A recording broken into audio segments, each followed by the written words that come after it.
My name is Dr. Hill and I'm with the Upper Cervical Spine Center, and I was asked about headaches. Is that something that upper cervical care can help with? Well, first let's talk about headaches, because headaches can mean a lot of different things.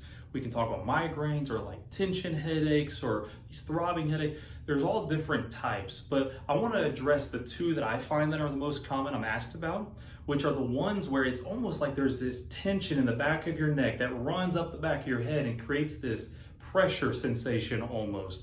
And let me tell you, any kind of headache is not normal. Any kind of headache should not be happening regularly.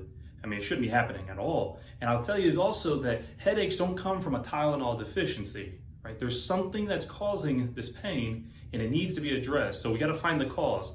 So the two headaches, like I was saying, one, the tension up the back of the neck, and then the other one is the migraine. Now, I'll address the migraine. What happens with migraines is, what we found is whenever the top bones of the neck misalign, they actually can put pressure directly on the nerves that go to the blood vessels of the head. Now, those blood vessels don't dilate, they stay constricted, so they stay tight. And whenever your blood's trying to pump through them, it actually creates this throbbing, this pressurized headache, or like a migraine. And the lack of oxygen that's coming through in that blood vessel is actually what creates the auras. Sometimes you hear about people getting, seeing like stars or anything like that before they get those migraines. That's what we found that most of the time is causing a migraine.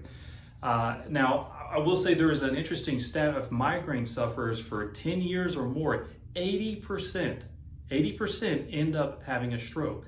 That's just horrible. So if you have a migraine, you need to come see us. Second thing, tension up the neck. Now, you can see this x-ray here, that neck is very straight, okay? And what happens is whenever your neck gets straight, your body will actually try to pull it. But how is it gonna do that? It has to tighten those muscles. So whenever those two bones go out at the top of the neck, your head goes with it, okay? So if your head gets lowered like this, because the bone is aligned that way, it's actually, your body's gonna send messages back here to these muscles to tighten, to bring that head back up. And when it does, it can cause irritation in the back of the head, which is gonna cause tension. And that typically travels up, because those muscles are working overtime. That's pain travels up to the head and creates this band-like pressure headache that they call, it's a tension headache. And really it starts with a misalignment in the neck, the top bone, and your body starts to compensate because it doesn't like it being out in front of you. So it brings your head back, straightens the spine out, and it causes a lot of problems. So again, if you are suffering from any kind of headaches, telling you it's not a Tylenol deficiency, there's a cause. So let's find out what that cause is. Please give us a call and let us know if there's anything that we can do for you, and we'd love to help.